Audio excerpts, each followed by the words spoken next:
Hello, everyone. I'm Monica Stephenson, and I am the founder of ANZA Gems and a co-collaborator on Moyo Gems. I'm also the president of Ethical Metalsmiths. That's been mentioned a couple of times. Thank you, Brad and others. So last year, I had the honor of moderating Susan, along with Billion Matumbo and Abigail Sibanda, on a conversation about the Marange Women's Alliance. And this was kind of, the Marange Women's Alliance was really formed in, I would say, sort of in result of the impact on a community in Marange, Zimbabwe of Anjin Diamond Mine, which is a joint venture of a Chinese company, AFEC, and the Zimbabwean military.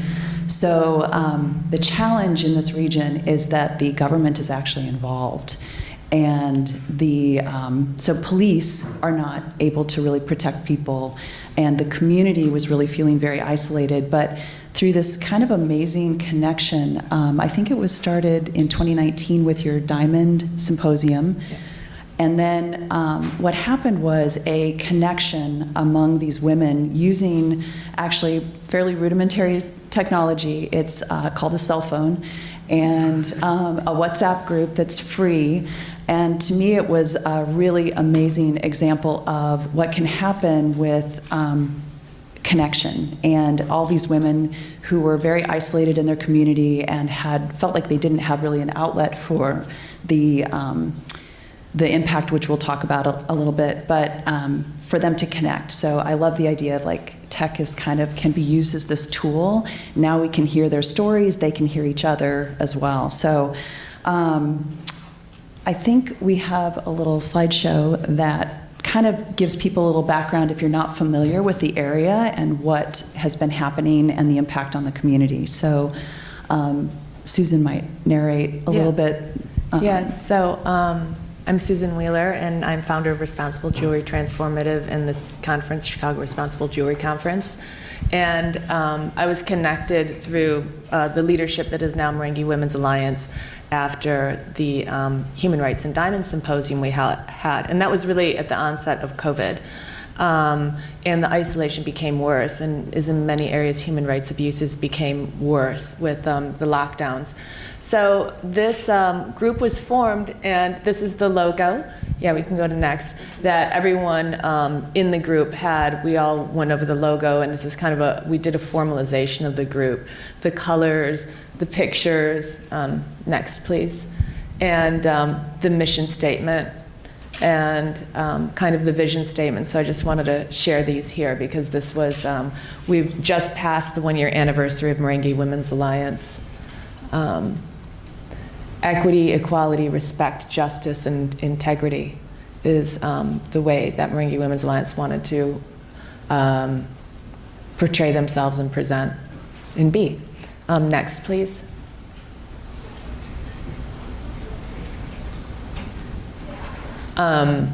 So we worked with a consultant to formalize everything and have it be, you know, a real community-based organization, which we're still working on today. And we'll just kind of... But with the women, with the actual women right, on no, the it's ground, not me. Right? Yeah, no, it's not me. Yeah, so... yeah, so this is the mission and the vision statement. Next, please. We're just going to whip through these. Great. So the launch last year was the community cleanup. And the Marange women went into, and with the help, by the way, of a lot of jewelers who went on GoFundMe, because this is all just funded through kind of grassroots and through my nonprofit, the support. So the women did, as Monica said, we have a WhatsApp group that's over 50 strong. And it really grew very quickly. And so there's women in all of the different 26 villages of Chiadzwa, which is the area where the diamond mining concessions have put in a Protective Areas Act, which means that the Protective Areas Act legally overrides the constitutional rights of the women. So one of the first things that they did here was we put together all the constitutional human rights, both in English and in Shona. And at all of the events that have been done, they hand out just the flyers with the constitutional rights on them. And it's a very popular flyer. I think it's important to point out, too, that a lot of them didn't know their own rights until they were actually kind of articulated in this way that they can actually absorb and understand that the mine is truly trespassing on their land and their sort of civil rights. Yeah. Next. Great. So this is Billy. She's the chairwoman, and that's kind of from the UN Women's Day. And we'll go on quickly. The Marange Women's Alliance is now a member of the Action Coalition for Gender Equality. And so they try and do events that are in line with all the UN Women's Days, all the UN days listed that coincide in the community. So they go out into the community and run events on those days. And Billy and Abigail both tried to get here and unfortunately are not able to be with us. That's why you see the two of us up here. But visa issues are real and impacted that. Hopefully they're tuning in via virtual. They are online to answer any questions, so Great. We'll try and get through this so we have time for them to actually answer questions online. Yeah, they both had visas and flights. Well, they didn't get visas, they had flights. Next. So I don't know if you had a chance to tune in. Some people have tuned into the Tuesday talk. So this WhatsApp group now every Tuesday has a talk where they get somebody else. They usually another NGO around Zimbabwe, and one of the women will just volunteer to moderate. And these are over WhatsApp. And so people that don't have connectivity, people who have poor Wi-Fi. By the way, another thing that we do is pay for monthly data so that all 50 women can actually be on WhatsApp. So that is every month the women get money so they can have communication. Yeah, even a phone can be a barrier. I travel multiple times to East Africa to meet with women miners, and they will share a cell phone. It's often just the most bare bones basic. So to be able to have data is actually really important. And I had the pleasure of kind of connecting into this group the last couple of Tuesdays and seeing the conversations. And it happens kind of in, it happens despite connectivity issues. They will do voice memos and they will type out their messaging, and then everyone has a chance to kind of respond. And the community that they have developed is really palpable. Like you can, they're wishing each other happy birthday and get well. But this is also a really important means of someone is in danger, someone has had, violence.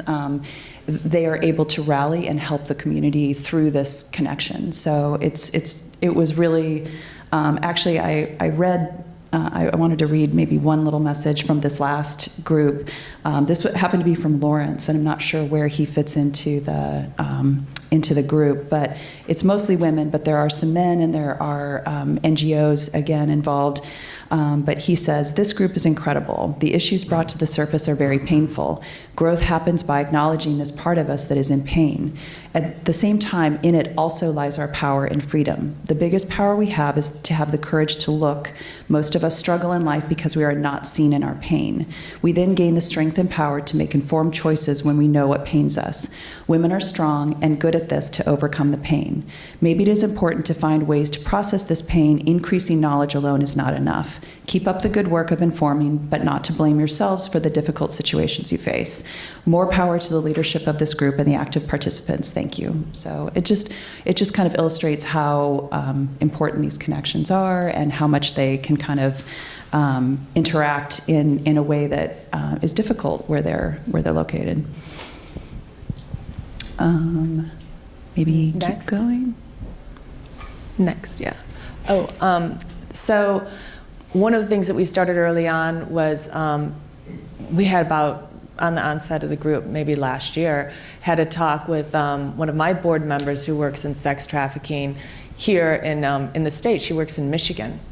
And you've heard the story a little bit. She's like, I don't know anything about international, the problems in trafficking internationally. I just work here, my state where I'm from, Michigan, and it's so different. And she came on, and we had a group call.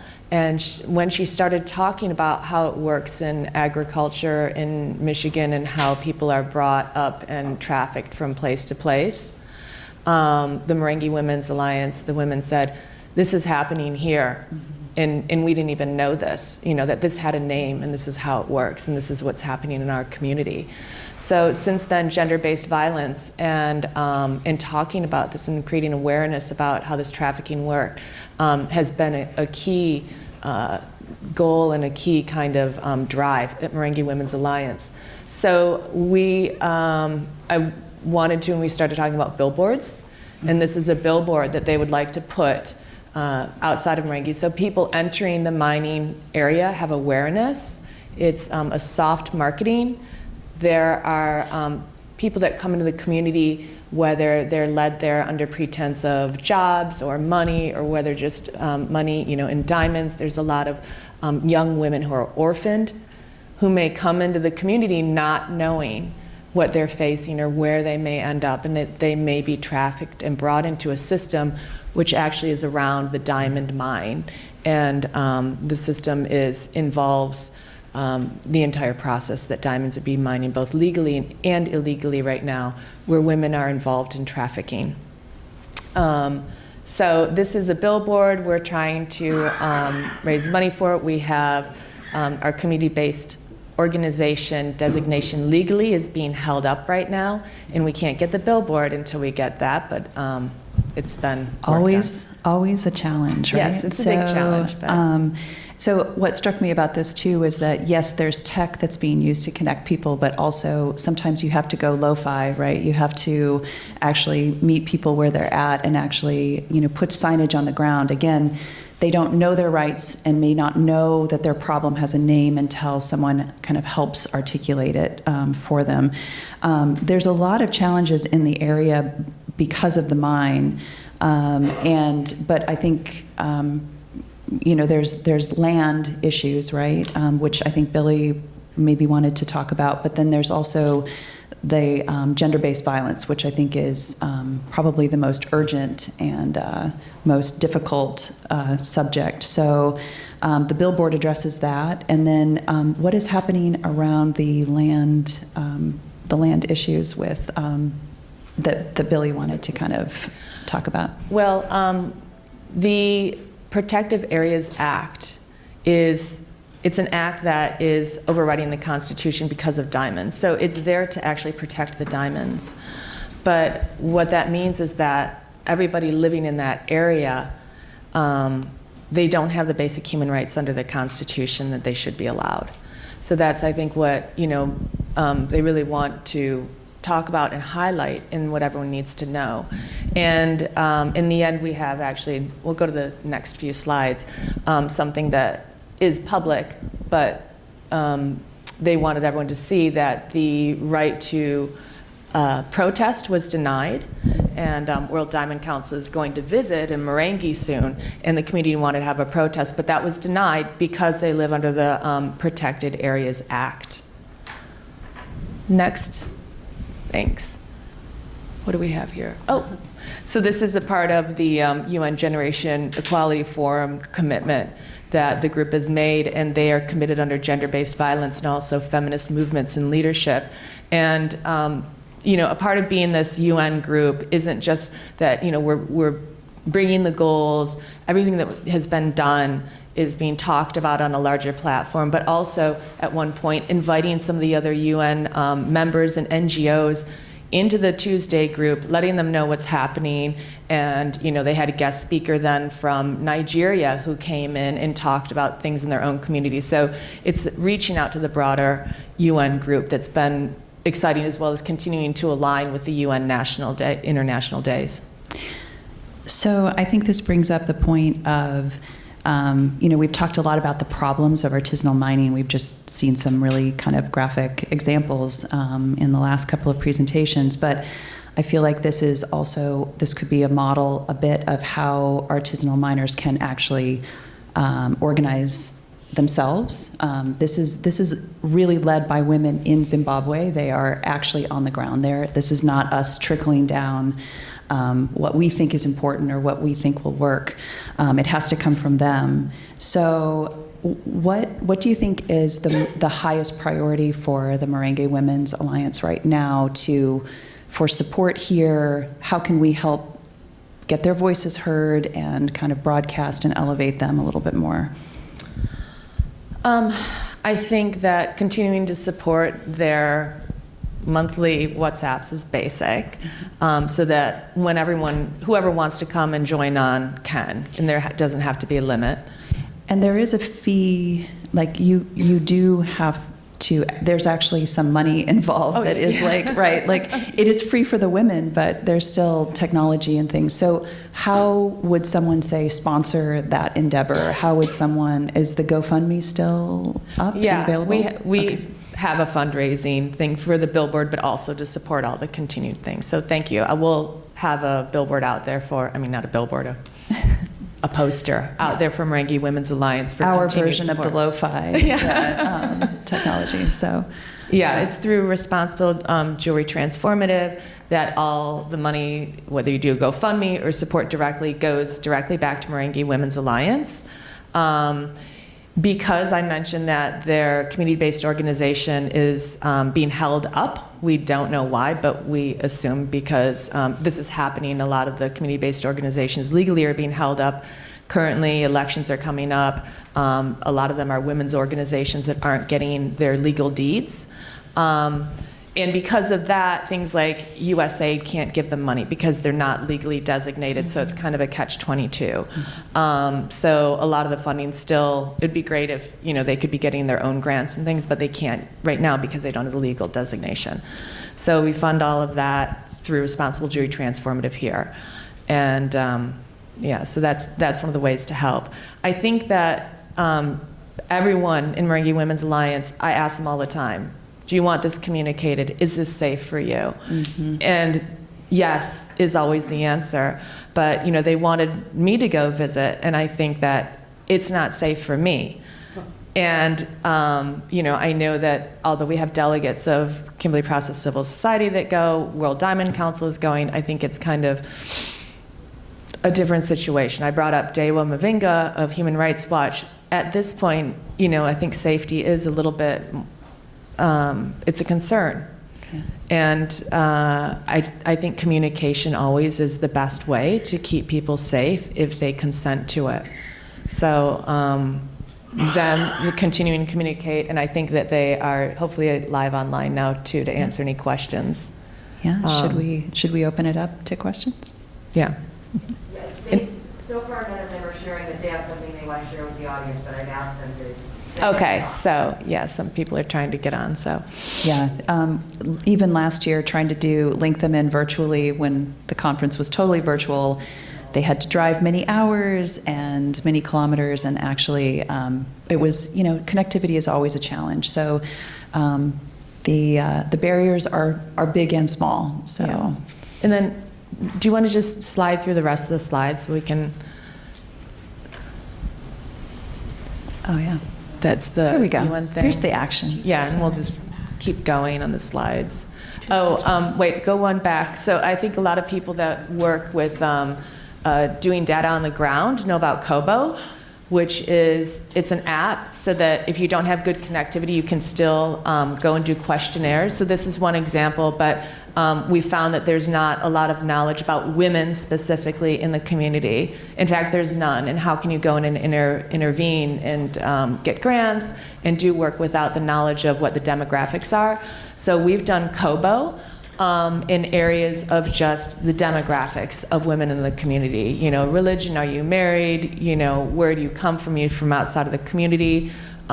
We've done one just about the membership themselves, which they're the 50 people. And then we've also done on gender-based violence and trafficking. So we have a lot of data that women have gone out and done. And with women members in each of the villages, they have the ability to take this Kobo app, go out and ask the other members. And the membership runs from women that have degrees in gender-based violence, women that are in the community trust, to women that are in sex work, and women that are of all different areas and villages. And and then the next one is just the final one they wanted to share that's, if you can see they're drawing attention there, number 3, that they're not allowed to have this protest, and this is supposed to be on Tuesday, because of the Protected Places Areas Act. And this coincides, you said the World Diamond Federation is visiting, is that correct? Yeah, I think Okay. World Diamond Council is supposed World to Diamond visit. Council, okay. But because of that, they wanted to have a protest, and that's not being allowed. So, do we want to open up questions? Can you add some texture on why the World Diamond Council would get protests from this group? I mean, I have some ideas, but if you could just maybe give us some background to folks who this might be a new issue, I think that would be really helpful. Well, I can't speak for the World Diamond Council or really to that, but I do know that Zimbabwe is, part of the Kimberley process. So they're going to be in the leadership of the Kimberley process. They're going to lead, Yeah. correct? So Why would they get protests? There's because of the abject poverty, because of diamonds, because people have to live underneath the Protected Areas, Land Areas Act, which means that they don't have the human rights under the Constitution they could. So if you want to, say one member of Making Women's Alliance wants to go visit her friend in the next village, she may run into the guards blocking the roads, and she needs money to get through the guards sometimes. You'll have to do a bribe. And the bribe can be money. There's also problems with sex bribery to get through. And you have to carry an identity card. So freedom of movement is prohibited. And that results in so many problems just in day-to-day life, plus safety. If you don't have the money to get through, then you can go in detention, which is an outdoor chain link fence. and sometimes they're held for days. 2 days, actually. if you don't have money. Oh, and you need money also to eat there. I think you just get water and something else. So you're held in detention there if you don't have your identity card or the money that you might need. So I know people carry loaves of bread to get through security, but you don't know. It may be more than one guard. Maybe you don't have enough loaves of bread, or because the guards are hungry too.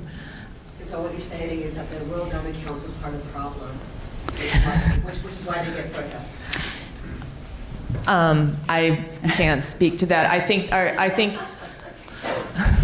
So I think that the Kimberley process is not, like we said earlier, we shouldn't be buying any Zimbabwe diamonds, but we are. So we are part of the problem. We are a problem. Yeah, so when people hide behind conflict-free, and there's also a system of warranties, and diamonds are not completely my world, so I can't speak perfectly to that, but when you're talking about having those certifications that are widely adopted by the industry, but then you know that these human rights are being committed on the ground, there's documentation, you have proof of this, that is reason for, when you are representing a diamond as conflict-free, it could be from this community, and you know that women are being sex trafficked and other abuses. So, and there's a lot of, we didn't really talk about all of the sort of challenges that this community faces, but migration of, just going about their daily lives, their livestock, their livelihoods, environmental degradation, there's water contamination, there's many different human sort of interactions and conflicts and confrontations that require money or sex to get out of those confrontations. So I think the whole litany is that we have something that people will say, but it's conflict-free and it's guaranteed by the Kimberley process, but it does not cover these abuses at all.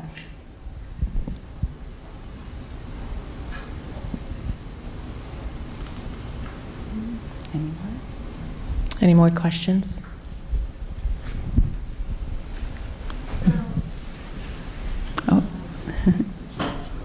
her first? Yep. Just a quick question. So they're not allowed to protest for various reasons. We are.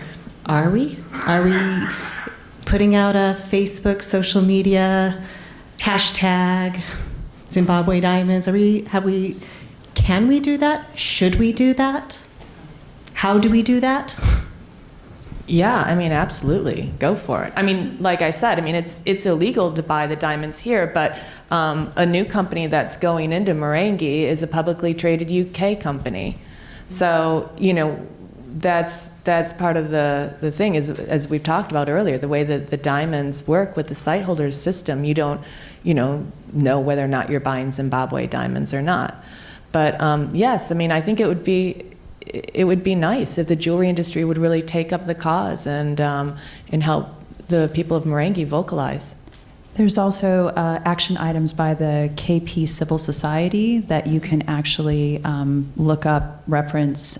They have a list of what the industry should be doing, could be doing. It's a call to action for people on the ground in the industry. And so I would highly recommend looking at that and seeing if there's actionable items you can take as well. The more we can vocalize that it's not okay that Zimbabwe is assuming leadership without addressing these issues, I think the more, that's the most important message we can project, I think. I do have a comment here from Lillian Matambo. Yes. She says, thanks a lot, Sue and Monica. And just to add the fact that Marange is under PPAA, a lot of human rights violations are done by security details hiding behind the PPAA regulations. So in this case, a government regulation and people are hiding. So. Oh, Christina had a question there. Hi, I'm Christina Miller. I think if you could articulate it just one more time, the impact that not having dedicated chain of custody on diamonds with origin limits all of us. And the obscurity and the lack of ability to see where the material is coming from really binds our hands at being able to shift purchasing decisions and then apply resources appropriately along the way. So it's infuriating.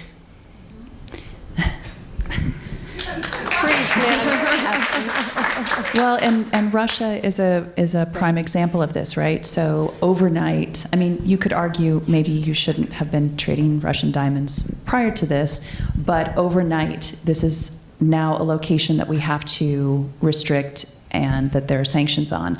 But what if it's Namibia tomorrow? What if it's, without that transparency, we have no way of getting out ahead of this and avoiding the next consumer crisis. And that's the excuse that's given for not doing it. That next month it's going to be somebody else, and last year it was somebody else. So anyway. I just wanted to add to the woman in the back, to your comment about what we can do, and of course to what Christina said about chain of custody. The head of the World Diamond Council, Edward Asher, was also just elevated to the position of Responsible Jewelry Council assistant chair or whatever that. So he is the number 2 man in charge now. So especially if he is there is a huge opportunity for us, I think, that we should do something to push the Responsible Jewelry Council and the World Diamond Council at the same time to start putting those standards into place. It's not safe for me to go there, but if I could go there, what I would do, personally, is get out of my car and talk to the protesters. Yeah. But that's just me. Mark. I don't know if I need to. We just had an incredible and frightening briefing by the ambassador at large for worldwide human trafficking, John Cotton Richmond. And I would suggest that his site, johncottonrichmond.com, is very clear and very exhaustive in terms of this issue and what can be done about it regionally and globally. So I just recommend that if it's an interesting area for you, and it should be for all of us, that's a good place to start. The information is great. Thank you. We will do that and pass it along for the women to read. The way that it's working right now as far as sex trafficking, it's kind of complicated, but if a person is in the system with an artisanal minor, they're used as a token to the guards and the security in order to gain access, for the artisanal miners to gain illegal access to the diamond mines. So it's really everybody working together. And then the women can also be used to smuggle the diamonds out, as well as carrying ore, carrying material.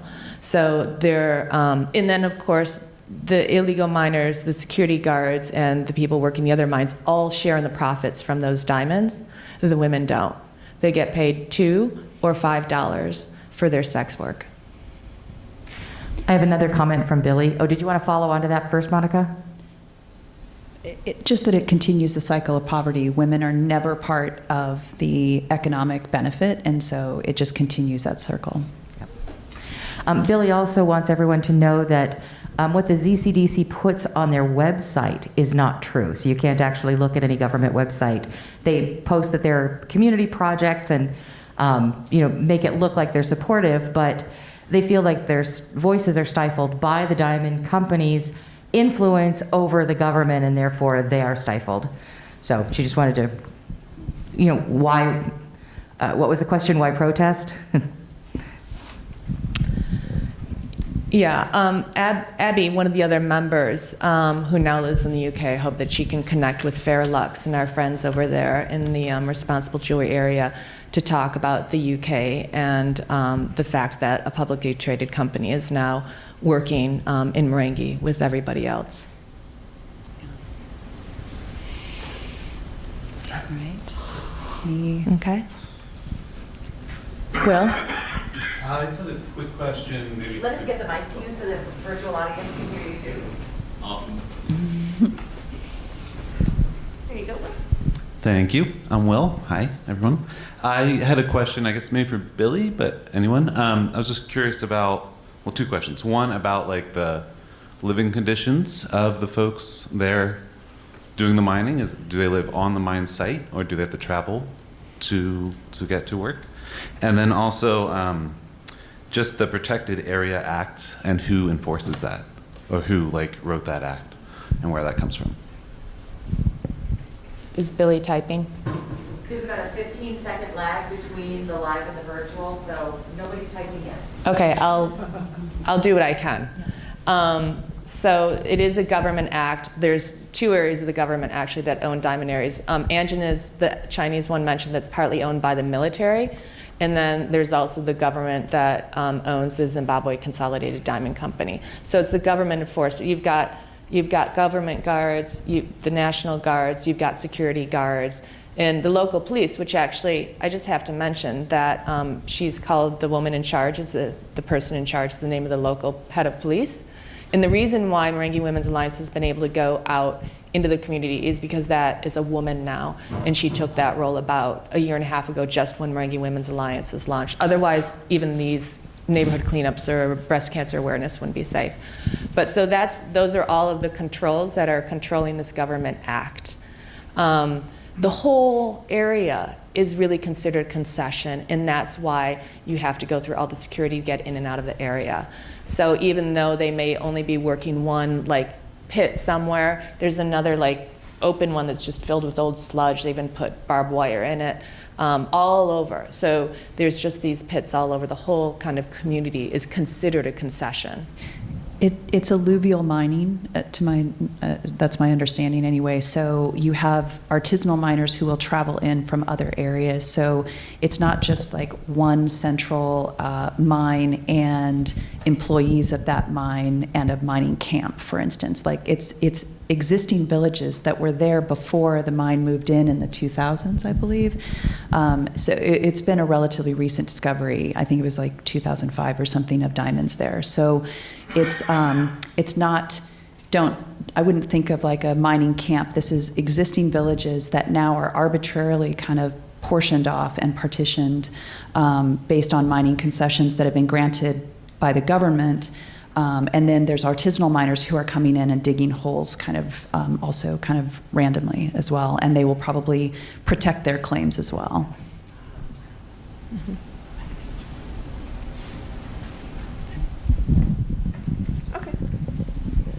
we're getting some feedback off. I can't even hear myself. We're getting some feedback in through WhatsApp from the Marange Women's Alliance too. So Abigail, who was supposed to be here, but she wasn't able to get her visa stamped. She says, as we speak, a bogus representative is at KPC Summit in Botswana representing Marange. He's a ZCDC project to shield the actual Marange people from saying what is happening on the ground. And let's not forget, Anjan is actually partially owned by the Zimbabwean military. So again, you know, there's a lot of levels to this. Are there any more questions? I don't see anything else coming in from online. Okay. Great. Thank you. Okay, well, thank you. And thank you for the work, the leadership, to you guys and to the entire Marange Women's Alliance.